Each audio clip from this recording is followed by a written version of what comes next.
Euskor Jaurlaritzak enpresa munduan euskara sustatzeagatik ematen dituen bikain sariak banatzen ari dira uneotan Donostiako Victoria Eugenia Antzokian bertaragoaz. Naiara Gago, arratsaldeon, 39 enpresa sarituko dituzte aurten. Hala da, Xabier, eta bikaindoa sari banaketa, Jaime Otamendiren eskutik, eta gainera oraintxe bertan Kalakan taldearen aktuazioa ikusteko aukera ere izan dugu, eta oraintxe hasiko dira sariak banatzen, eta hementxe aldamenean Anaje, arratsaldeon, eta zorionak Elai enpresak jasoko baitu, oroigarri hori konta iguzu zer da, zuentzako, zuek bertan lan egiten duzuenentzako hori jasotzea. Begira, gure kasuan, hau da ja hirugarren aldia, egiaztegiria gure egiten dugula, eta honek gauza oso garrantzitsu bat erakusten dozku. Eta da, gauza garela euskeraz lan egiteko naturaltasun guztiarekin, eta gure enpresan dagoeneko euskera dela gure lan hizkuntza. Eta hori, hirugarren aldiz bikain egiaztagiri hau baloratu dugun moduan, uste dut adierazten da bela hori lortzeko gauza izan garela, eta hori lan kolektibo bati esker izen da, nun parte hartu dugun Elaiko langile guztiak, eta horre betik haundi iten gaitu.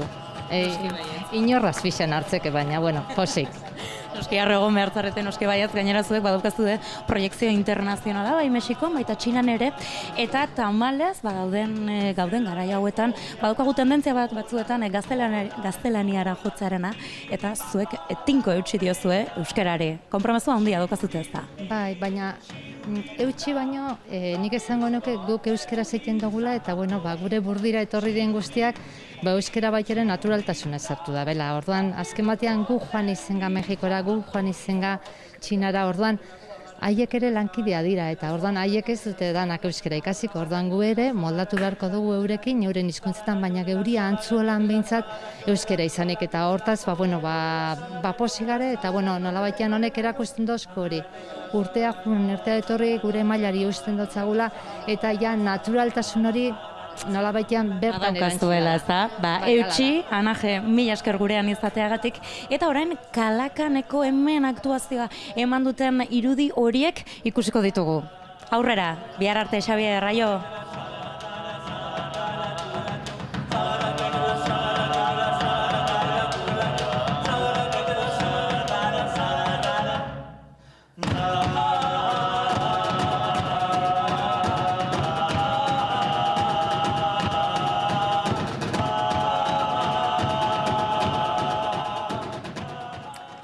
Ederra benetan, Kalakan, eta ea 39 enpresa horiek erakutsi duten bikaintasuna, beste askok eta askok ere erakusten duten lan munduan.